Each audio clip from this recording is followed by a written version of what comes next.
So, and mainly I'm going to talk about the problem in the paper, and what I talk about today. I'll talk a little bit of some of my thoughts about how the problem might be solved. I think maybe the idea is worth considering, but some of you have probably thought about this a lot more than I have, and I know Oscar in particular has, and we'll hear from him later today. So what I really want to emphasize today is the problem, and possible solutions, but the problem. And my debts, I have two debts here. One is Jeff McMahon, whose article on severe cognitive impairment and issues that arose from it. That's what got me thinking about this issue. And Jeff encouraged me a lot. And then actually, just by accident, I organized a conference where I presented this paper, and Thomas Pogo was in town presenting a paper. And I think the paper was just called Equality in Animals, and he said, you should call it Of Mice and Men. And I thought that was great, so he's got that. So here's the problem. Suppose you're an egalitarian. I know you're not all, but you don't have to be an extreme egalitarian, but a reasonably robust one. Morality requires, perhaps subject to certain constraints, that we significantly promote equality of fortune. Fortune's a placeholder here. Equality of something, we'll see what that is, but equality of something among individuals with moral standing. So that's just a working assumption. If you don't accept that, you may not have the problem. Let's assume initially that fortune, the thing that's supposed to be equalized, so fortune just stands for the thing to be equalized, is well-being, or brute luck well-being, where brute luck well-being is sort of your well-being but adjusted for the impact of your choices, so the effects of well-being that aren't responsible for. And if we think that to have moral standing, to be worthy of moral consideration for your own sake, if we think sentience is sufficient, well, that's a big assumption. Some people think you've got to be rationally autonomous, so Kantians certainly think that. So many people would depart here thinking sentience isn't sufficient for moral standing. But if you grant that assumption, and you grant an empirical assumption that's quite plausible, mice have the capacity for well-being, but most human beings have much more well-being or brute luck being than most mice. So if you have those four assumptions, do I have it here? No, let me back up. If you have those four assumptions, you're going to run into a problem. But let me just, well, I guess I should tell you the problem. What it entails is morality requires, because it's moderately egalitarian, this massive shift of resources from human beings, most of whom are way better off than the mice, to the mice. And I think this is a very problematic conclusion. I think it's crazy. I just think this can't be right. I think actually, Oscar, do you think you're more sympathetic to the conclusion? Is that right or not? Okay, so there are some people, right? So we'll hear more about that. My view, though, as an egalitarian, is something's gone wrong here, right? And probably what's gone wrong is the account of fortune, the account of what is it that we're supposed to be equalizing. So that's what I'm going to talk about. But let me just back up for a second. So I'm going to mainly focus on this fortune as well-being. Let's see if we can think of fortune in other terms that still takes mice seriously, and mice is just a placeholder for sentient animals, but without this sort of the radical implication. I'm going to sort of, throughout, I'm going to accept the empirical claim about mice, as I think probably everybody does.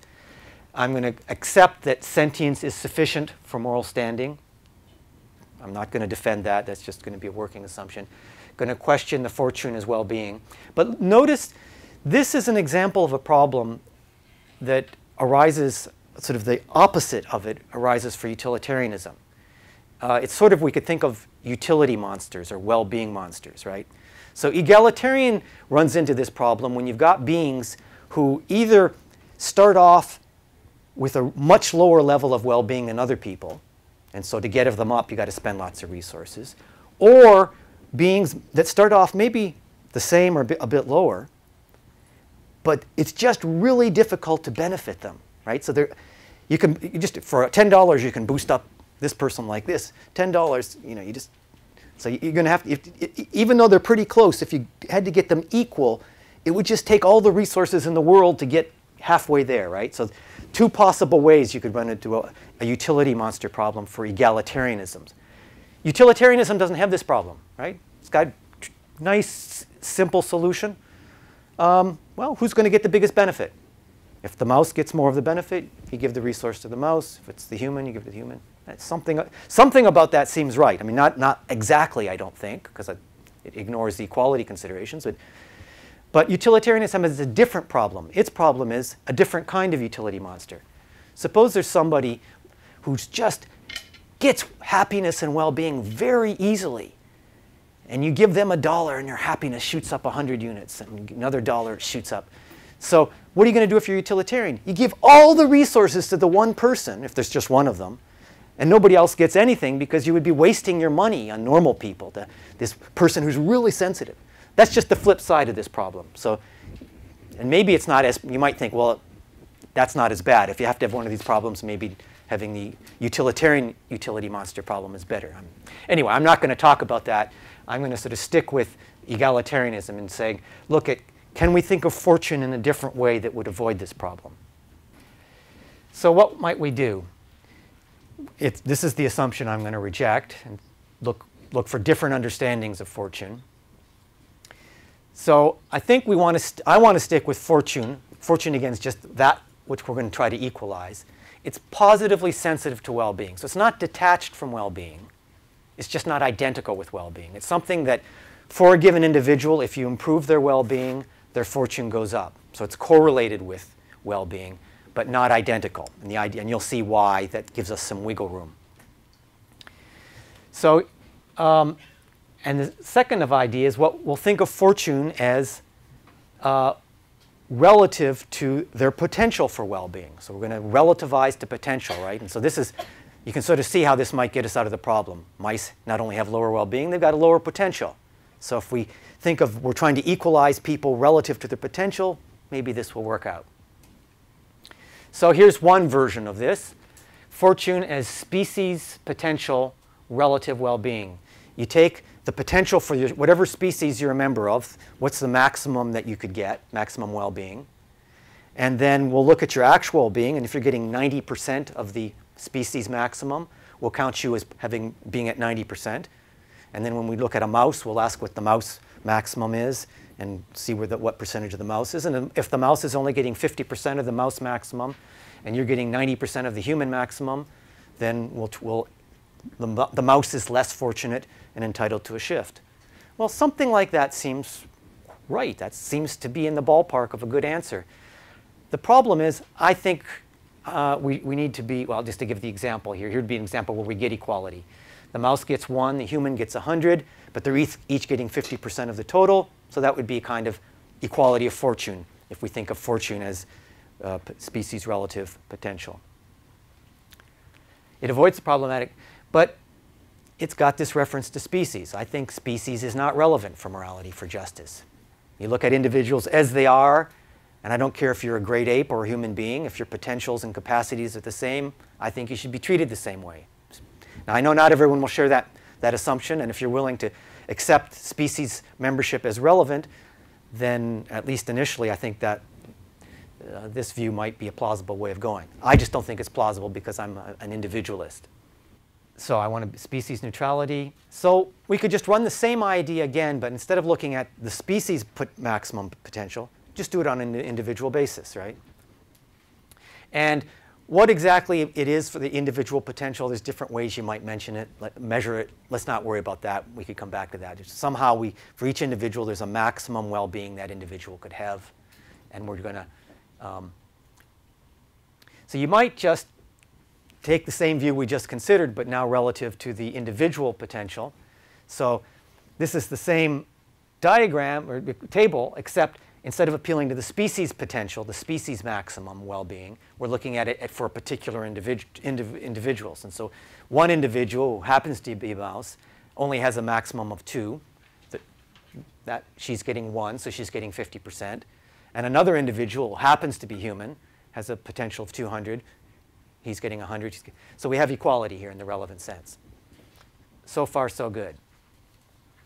So we avoid the problematic conclusion, at least in that significant form, because there might still be some transfers to mice. I'm not against transferring to mice. I think some mice have a claim of equality. It's just that I think we don't all have to give up most of what we have to boost up the mice even, a little bit.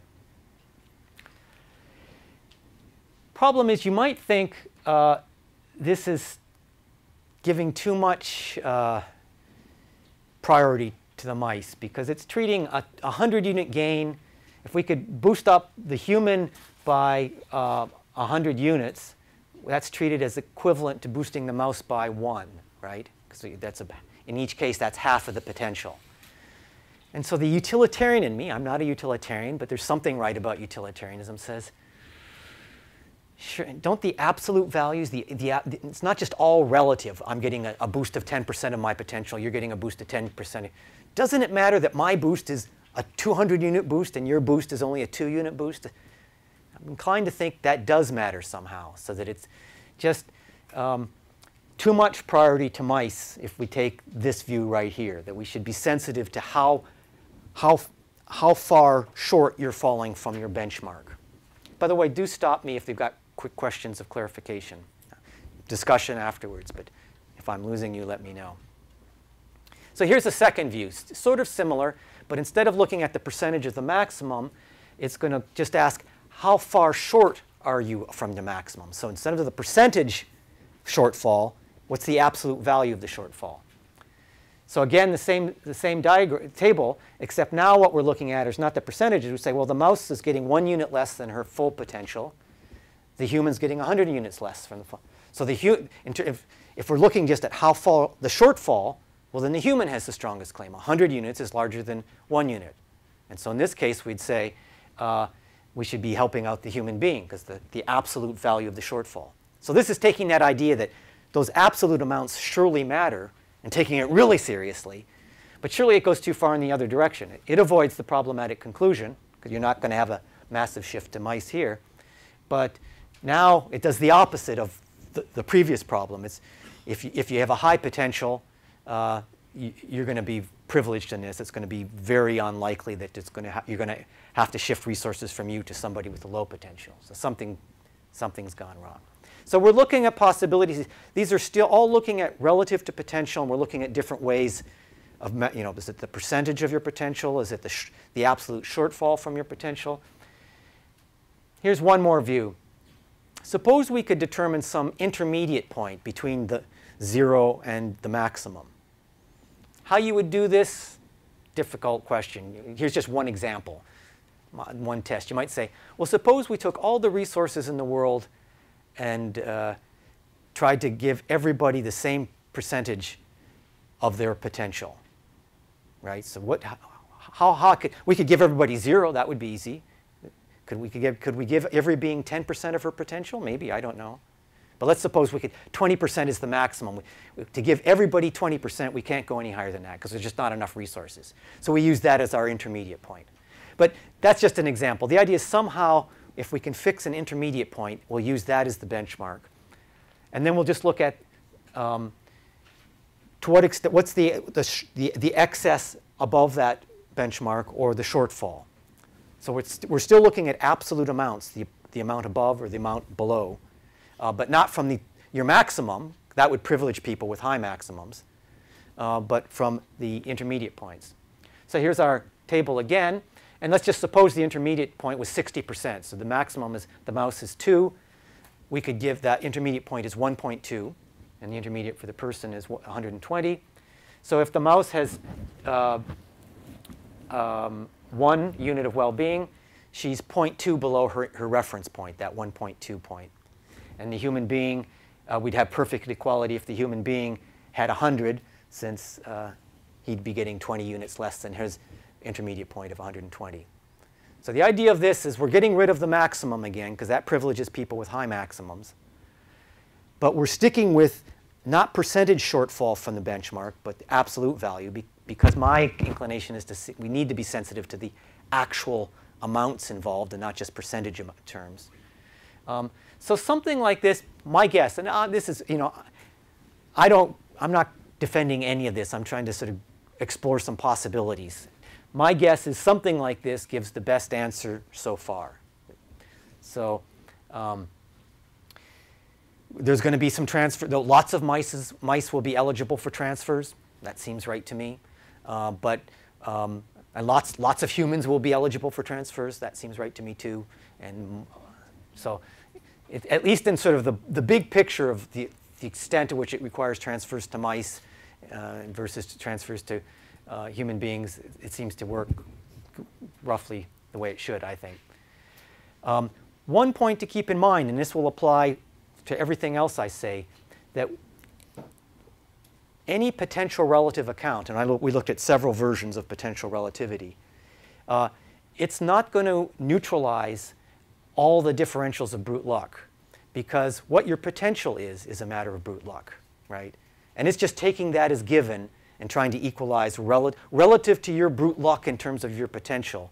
We're going to try to equalize something. So it's not a pure form of brute luck egalitarianism with respect to well-being. It's one big thing gets left out. That's your potential. That's just a fact external to the theory of distributive justice, and we take that to use our benchmarks. And you can reject that, but if you reject that, you're back to the original problematic conclusion, I think. So.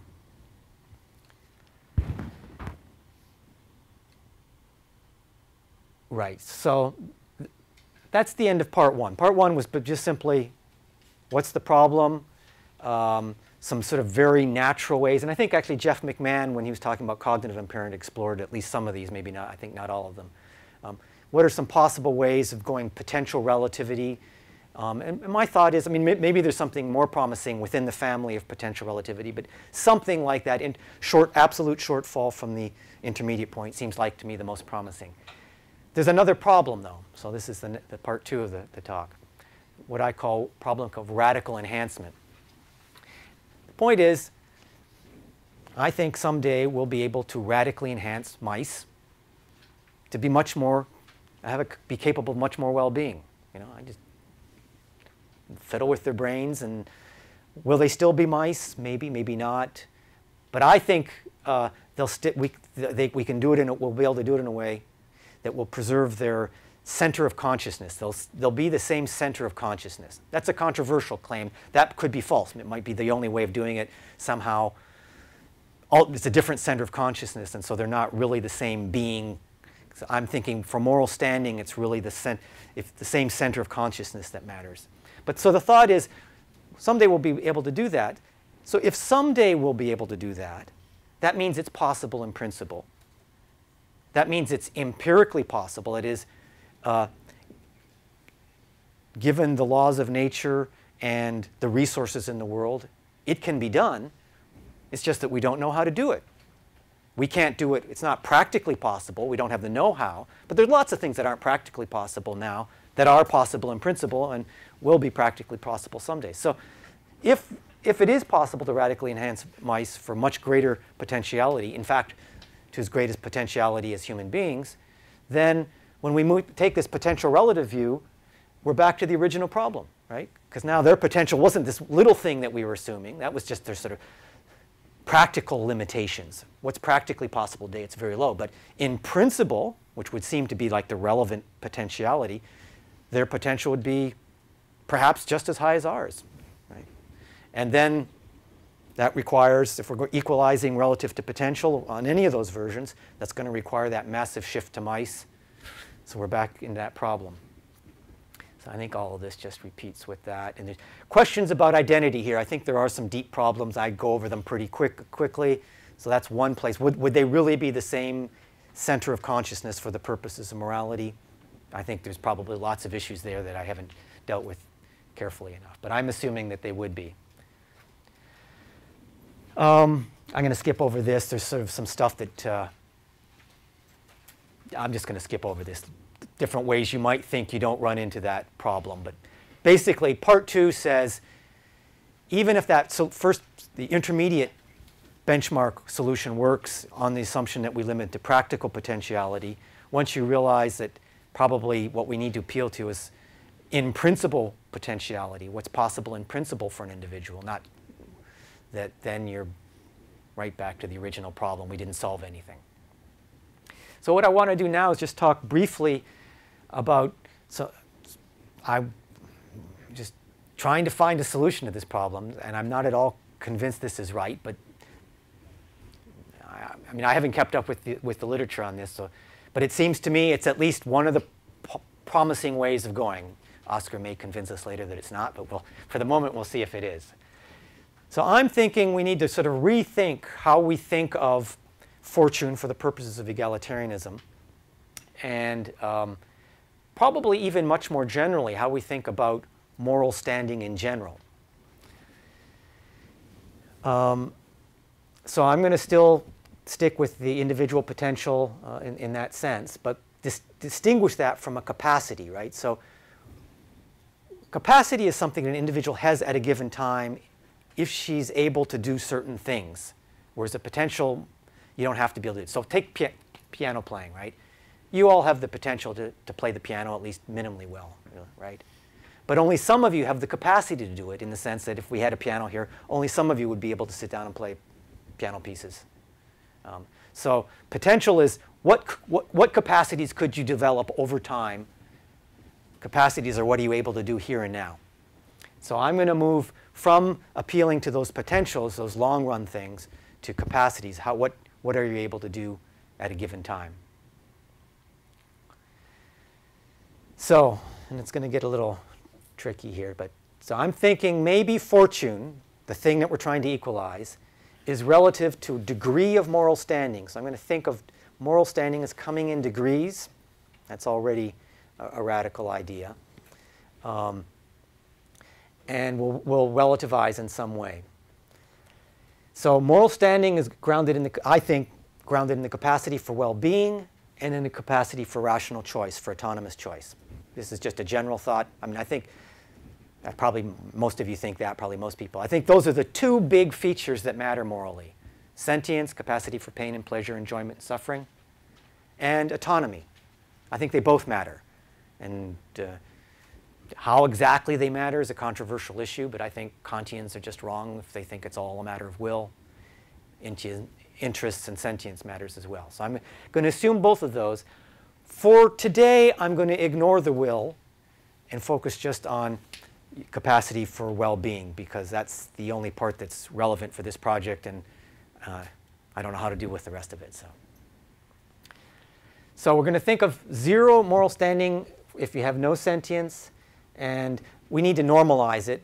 What's going to count as 1, and that doesn't mean 100%. We'll just take 1 as a benchmark.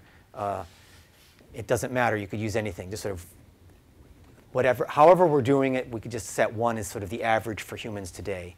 And so some people might be 0.5. There might be actual people out there in the universe with level 2 or 3. There's not necessarily any upper limit on this. So it's not a percentage. It's just 0 means no sentience. 1 means the level that we all typically have.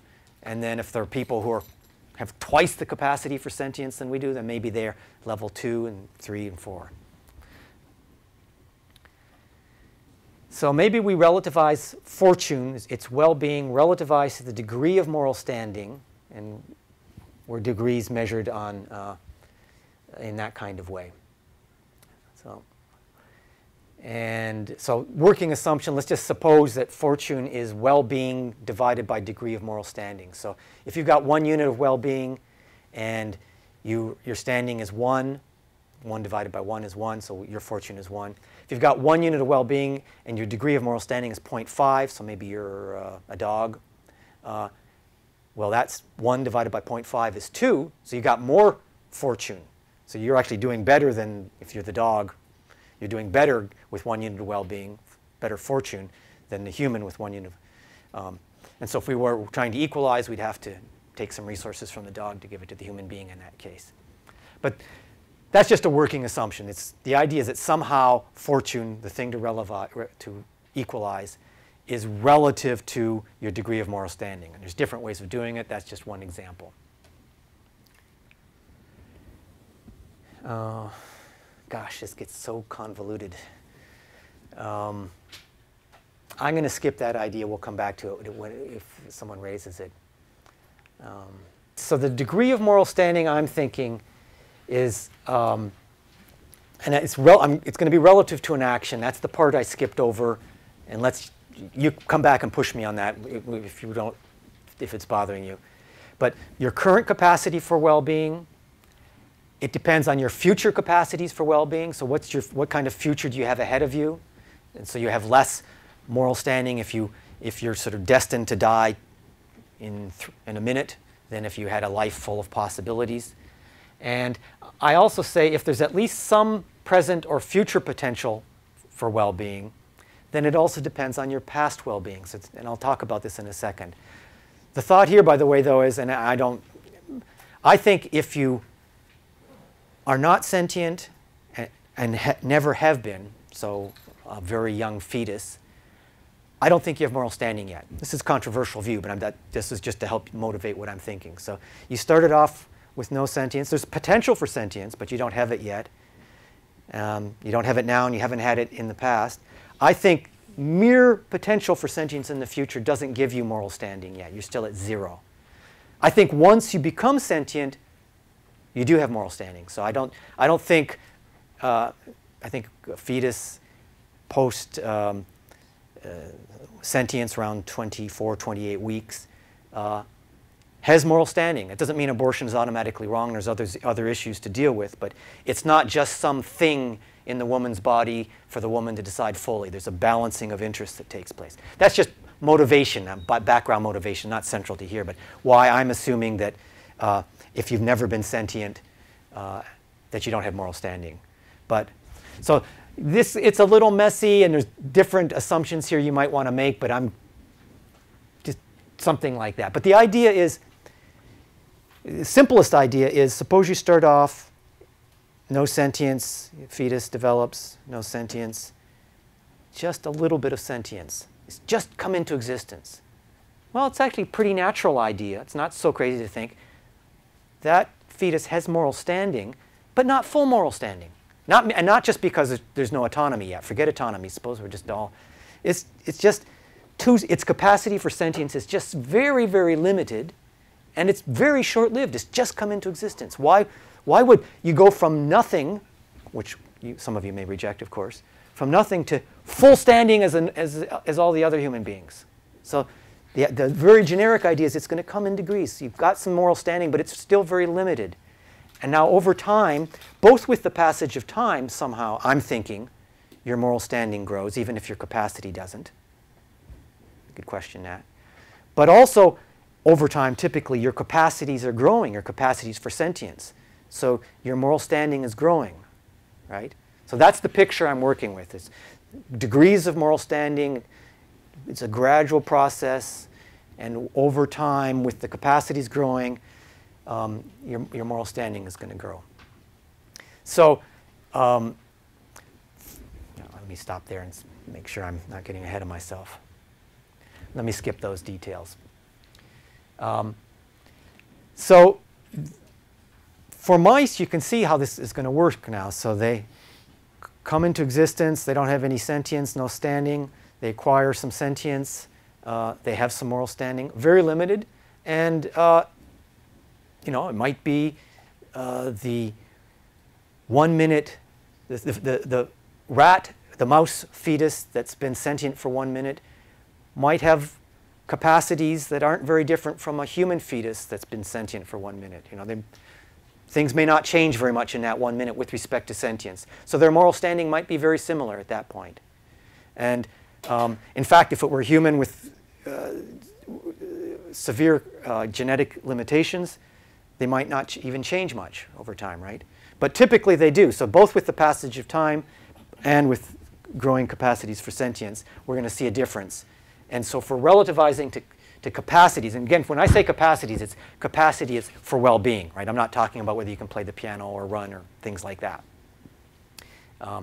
So here's the idea. Suppose we've got 3 possibilities, A, B, and C. And over there, we've got the mouse well-being levels and 2 humans, human 1 and human 2. And just suppose that their moral standing, however you work out that funny degrees of moral standing, suppose the mouse has just a 0.01 moral standing initially, and the humans have 1 degree of moral standing. They're just normal human beings. And but the exception is if we do the third thing, we're going to do some genetic enhancement of the mouse that's going to increase its capacities and therefore increase degree its moral standing. So we have a choice. We can do A, we can do B, or do C. And we've got both the well-being values and the degrees of moral standing that are going to occur if those actions are performed. So if we think of fortune as well-being divided by degree of moral standing, that's just an example of how you would relativize to degrees of moral standing. Their fortune numbers would be like that. And so we'd have inequality in the first case. H1 would be getting less than her fair share. But we'd have perfect equality in the other two. Notice that we're getting it in two different ways. In the first one, there's more well-being in the world, 30, 30, 30. But the mouse is some more fortune in the world. But the mouse is only going to get 0.3, not very much, because we don't enhance the mouse. We don't have to enhance the mouse. Just as you don't have to procreate, you don't have to enhance. That's the idea here. Whereas in the second model, we do enhance the mouse, and therefore its claims to equality grow, and we'd have the equality of fortune in the second way. So that's, I know the details are going to be a little unclear here, but that's the generic idea is relativized fortune to moral standing. And there's a bunch of other problems that come in, and in the paper I struggle with them, and I shouldn't have. It just goes crazy. I mean, this is crazy already, but it gets worse, and I'm not going to go there. But that's the rough idea, that we need to think of fortune as well-being relative to moral standing in some sense that comes in degrees. That's the most generic idea. I think that's it. That's implications. I don't think I'll talk about that. Yeah, forget that. Yeah, for reasons I can't explain right now, that the initial view that view I just sketched, it allows enhancement because both were equal, right? And they were also both suitably Pareto-optimal, suitably efficient in well-being, and that's the part I'm going to skip over. But it permits it. It solves the simple problem without enhancement. It gives it avoids the problematic conclusion and offers at least a partial solution to that deep problem when it's actually possible to do radical enhancement. That doesn't matter. On this view, the mere fact that you have the potential for radically greater well-being doesn't matter. That doesn't affect your fortune. It's rather we look at what's your degrees of moral standing grounded in your capacities for well-being, not your potential. And I think, right. Did I want to say this? Yeah, I think.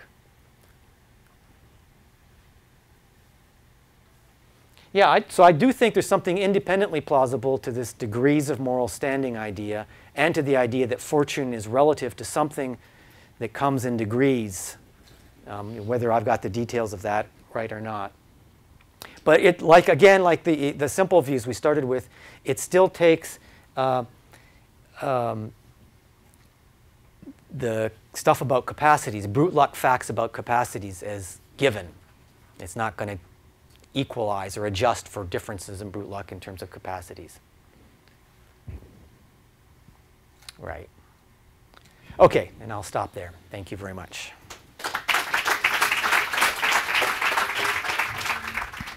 I have two questions, and one of them at least might be because my mind is a bit foggy after lunch.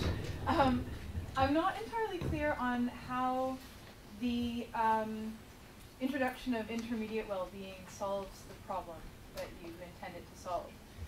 It seems to possibly mitigate the problem if the level of intermediate well-being is sufficiently low. But it seems to have the implication that the higher the level of intermediate well-being given feasibility considerations is, the more it's going to privilege beings with greater maximum levels, right? So the example that you give, you've got the intermediate set at 0.6, but imagine the intermediate was set at 0.9. The absolute difference between the mouse and the human would be almost as much as it is in the case where we use maximums. Right, yeah. So it seems to mitigate but not solve the problem completely. That's a good point. Let me just think about that sure. just for a second. I think you're right, but let me just see if I can. Yeah, clearly. I mean, what that intermediate point is, at least the way I was presenting, is a contingent question. And if you get it very close to the potential, then that's very interesting. Thank you. Okay, so yeah, that's that. Also, I was just wondering, at the outset, you sort of you rejected the relevance of species pedigrees, and that seems right to me in many ways. However, your view does have this problem that, well, I don't know, I think it's a problem. Measuring sentience is very, very difficult. And if moral standing is based on sentience, then, I mean, you need to have some at least ordinal ranking, loose ordinal ranking of moral standing in order for this to work. And I was wondering if you'd be willing to accept species boundaries just as a heuristic. So not saying that they have any real sort of moral value, but just in terms of making these decisions at a sort of practical level. Can we say that for most mice, or we can say mice in general, we can use species to delineate, so we might want to make our ranking of moral standing based on species. Sure. I've got no problem for national borders for practical purposes. Right, yeah, okay, absolutely. So we know something about. We don't actually know a lot, but we know something about mouse well-being. We know something about human well-being, and if you're sort of a typical mouse, we can be pretty confident about comparing you to a typical human being. So so it's kind of pragmatic. On the other point, though, it just presupposes that we can measure well-being in a very precise way, of the sort roughly that utilitarians measure it actually even more strongly, because we have to measure levels, not just differences. But I think with respect to that, I think in practice, of course, we're not anywhere near close to being able to do that. But I think in principle, bracketing interpersonal comparison problems, which are major and which I am worried about, but bracketing those that we can, we do know how to do a lot of these measurements. And I'm perfectly happy to live with, there may just be indeterminacies here. I mean, in philosophy in general, I just think it's a mistake to think that all the important concepts will be perfectly determinate and precise. I'm quite happy to think there's going to be a zone, just like baldness, which isn't philosophically important. There's just no answer whether it's more well-being or less well-being or equal well-being. It's just, I'm happy to live with that stuff. So I'm happy to say all of this applies to the extent it's measurable. Now, if it's not measurable at all, then everything I've said is irrelevant. But as long as it's robustly measurable, it doesn't have to be perfectly, then we get off the ground. Thank you. Now, Lance? Yeah. So I'm a bit confused. What stops us from not leveling down the moral standing of beings so that their well-being would stay the same, but fortune would increase? Right. And then, you could say that we shouldn't level down the moral standing of adult persons because they had the full moral standing at some point. So, but then we could come up with some really freaky situations, or where we make so that every new human that's born is born with a lower moral status, just that they could have more fortune given the limitations of well-being. Yeah. You may be onto something there. If we stick with the case where we're not creating new people, because things get trickier when we're adding people who may, non-identity problems and stuff like that. But if we stick with the case of just people, something I didn't talk about, but I think all of this, I think egalitarianism in general, I think there's sort of a kind of, the most plausible view, I think, is subject to a kind of Pareto condition on well-being. It's a kind of a weak efficiency condition. It doesn't require interpersonal comparisons, but let's not, if we can make someone better off and at no cost to anybody else, that's always going to be required. So that's in the background, and that's going to put limitations, and you want to reduce someone's capacities, moral standing by reducing their capacities. That's going to have an effect, typically at least, on their well-being, and so that would, I think, get ruled out by the background, which I didn't mention. It's in the paper, but not here. But if you're talking about creating people, then it's a lot trickier, and I don't have a good answer. So, Haskell? Thank you. I should have asked this question right at the beginning because it's clarification, but then I kind of missed the point at which it would have been fitting.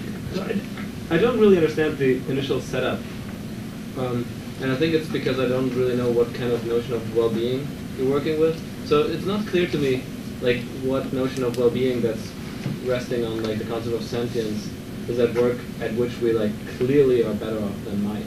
I mean, so it seems if you were saying something we're working with something close to an early utilitarian notion. I mean, it was pleasure minus pain. Right. I have no reason to believe that most mice have a worse balance of pleasure over pain than I do. And so Right. you must be working Okay, on something else. good. So, like, I'm wondering what that is. Yeah. I remember thinking about this 10 years ago. So you're clearly right that it's, I was trying to sort of leave it open, the correct account of well-being, and you're rightly pointing out, well, how this will work, the implications are going to depend exactly on what that account is.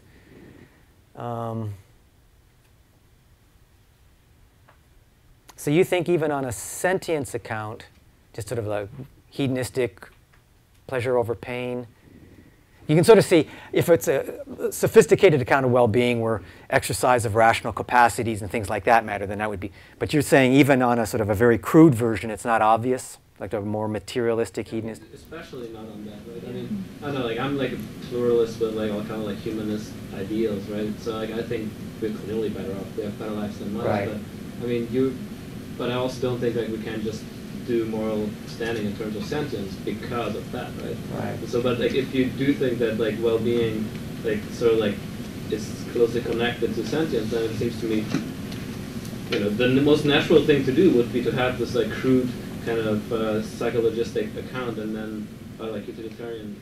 Well, I think, I can see the line for that. I'm more inclined, I meant to be leaving the account of well-being open, except that it presupposes sentience. And I was hoping and thinking that that wouldn't commit me to a crude sentience fusion of well-being. And I think that's right. How you would do this, I don't have a clear picture, but I just think, we were talking about this at dinner last night, maybe there's a sense of well-being for plants, but if plants aren't sentient, then that's not a relevant notion of well-being for moral theory, I think. So that's what I'm thinking, that well-being can be sensitive to lots of things, but a precondition for being morally relevant well-being is sentience. So that's part of I was just assuming that. That's part of the answer. And the other part, I guess, is even if we went sort of with crude pleasure over pain, I certainly agree with you that some human beings would be much worse off than some mice. But I was thinking sort of on average, at least if we looked at mice and human beings in non-extreme circumstances where you're not being tortured and starving to death, things like that. Okay. So I just would like to add something because as you know, next talk will be from Oscar. He's going to reply to Vallentyne. And so maybe it would be interesting to check that that claim that mice are really better off than, because if you think about mice, for example, that live in the natural world, they're not that well off. So maybe that's interesting to discuss in the next discussion. Any other questions? I was wondering if you might have a way out of the objection from the gentleman earlier about the person being in a terminal coma, right. Having great fortune. And I was thinking that it seems the problem is that relative to the moral standing of this comatose person, the proportion of their well-being is very high, so the proportion is very high. But couldn't you adjust the account so that moral standing doesn't depend on one's like actual pertinent capacities for well-being or autonomy and whatnot, but their normally functioning capacities? So obviously a comatose person, their capacities for well-being or autonomy or whatever determines their moral standing aren't functioning normally. And that would allow us a sense in which they're high moral standing, but low well-being as a proportion of that, and therefore low fortune. Yeah, just the normal what are the normal capacities? Well, you might appeal to species, but I don't think you're doing that. But normal for the person, which might be what they were historically for them or something. Yeah, or I mean, there are different accounts. I mean, you could have account of Right. like a historical account for that person. Well, that's sort of built into my account. Notice how moral standing is, it's sort of sensitive to your past capacities, your current present, and your future capacities. So. I'm not sure it would be so bad, though, to define the capacities in terms of what's normal for this. I'd want to know more about, oh, I would. What would be, because I mean, if you're a member of the species, then. Well, but so we're going to, two individuals identical in terms of their past capacities, current capacities, future capacities. One's a human, one's a great ape.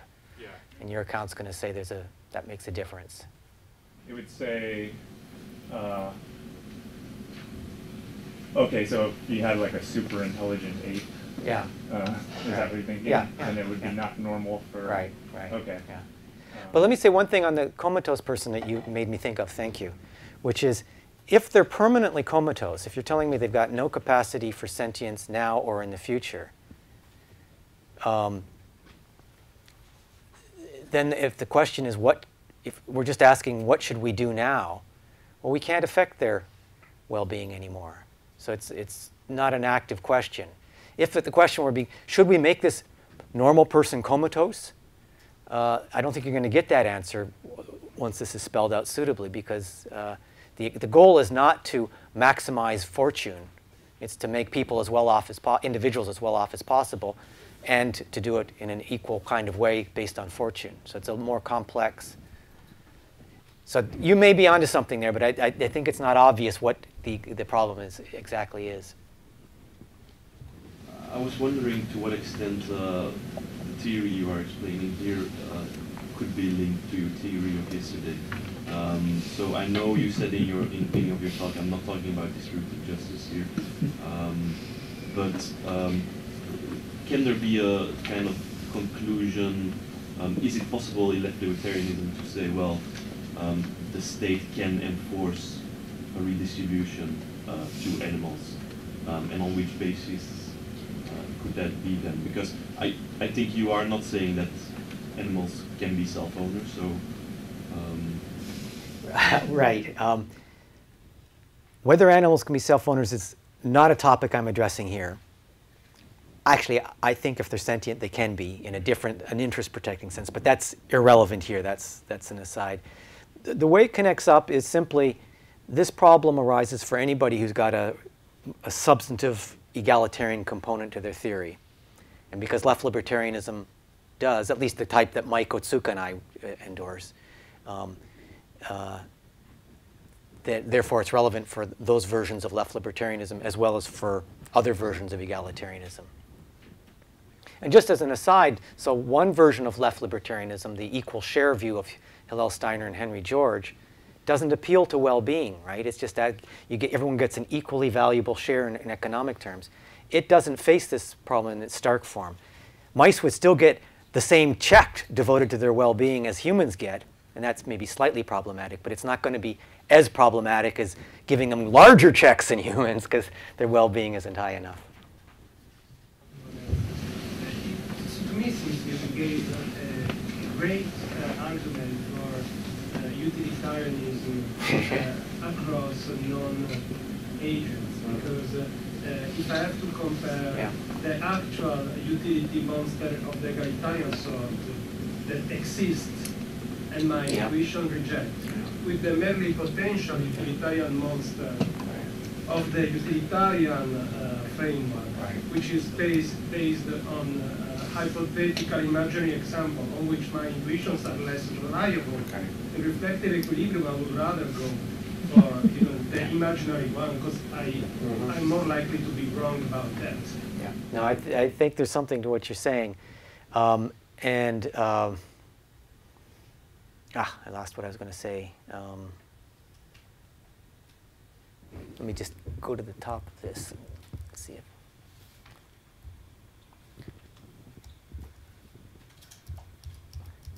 What was I going to say? No, sorry. I thought there was something I was going to say. I can't remember what it was, but I think. Oh, I got it. That's right. It's the sufficiency.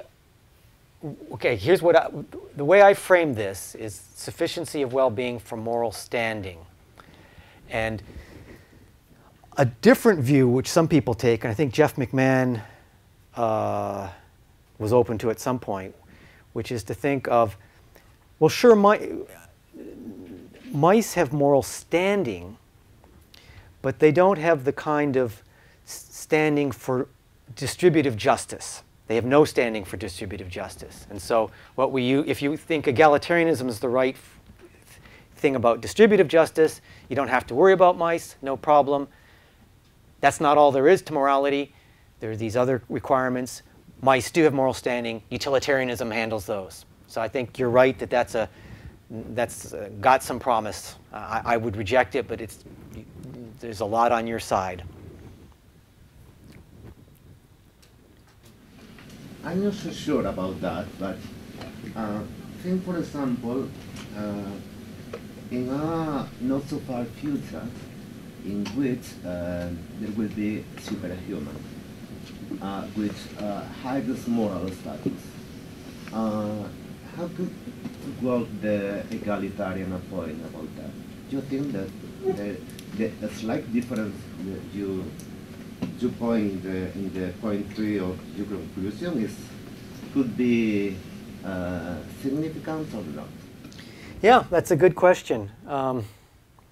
If they have a greater capacity for well-being, enjoyment, all those good things, then if I'm trying to avoid the problem of mice, then I'm going to have to be a mouse. I think there's something puzzling and troubling about that, but it seems to me, I think that's right. Yeah. So that they would have an entitlement to a larger share than I would. Does that seem wrong to you, or do you think you view that as an objection, or something you think we should endorse? No, I'm thinking about the difference between moral status of superhumans and normal humans. Right. And you are the myth, no? Yeah, I mean, one difference, if you take this line, and there's many people do, is mice aren't autonomous agents. We are. We're not perfect, but we're above. So these superhumans are also autonomous agents. So that could create a difference. You might think that the difference between entitlements won't be as great between autonomous agents, even if their capacities are different. Okay. So, you, Oscar? No, I mean, if there are no more questions, I mean, I'm going to speak later, so I didn't want to intervene. But I mean, this is a question because it's something that I wonder about what you thought when you wrote the paper, and I'll speak about it a bit later. But we are talking here about the positive things we could do, to increase the well-being of animals. But the actual question here may have more to do with the actual situation in which non-human animals are. So I guess that this has some implications regarding what we do against non-human animals, right? And we do lots of things against them, right? Oh, like killing them, like torturing them for experiments. Or eating parts of their bodies and stuff like that, which we don't need to do. Right. So I was just curious about why you... Well, I was worried about the problem of equality instead of the torture. No, I mean, why didn't you address that consequence, which seems to be, I don't know, quite visible there? Oh, because I find it. I mean, I know most of you probably disagree. I know many of you agree, but I feel quite comfortable saying it's wrong to cause animal suffering. I guess this is where my self-ownership, or you don't have to have self-ownership, but that animals have some rights, interest-protecting rights, negative rights. So I think torturing them for trivial cosmetic safety, maybe even for medical experiments, I can rule all that out independently. I've got no problem with that. So I was worried about, suppose we stop doing that stuff, there's still this whole other problem. We're not doing anything, we're not interfering negatively in any way, but there's a fair share of problems. Am I answering your question, or is that a different point? Well, no. I mean, it makes sense, but it may be the case that because you don't, I mean, in your paper and here you haven't provide us with that background. And that's we right, may assume it, right? Right. There may be other egalitarians that just don't share that viewpoint. The yeah, wrongness of killing or right. right. I mean, the thing is that the reasons you are addressing here not only have those implications, but also imply that, for instance, we shouldn't be eating animals. Even if you say, well, okay, but I have this other extra reason not to harm animals. Right. Yeah, no, you're right. I should have, in the paper and in the talk, should have framed it that way, because that makes clear that I'm talking about an additional problem, that even if we're not doing the worst kind of stuff, the fair shares problem arises. Okay, any other questions? Okay, so maybe we can talk during the break, Michele? Right? Okay, so thank you very much. Thank you.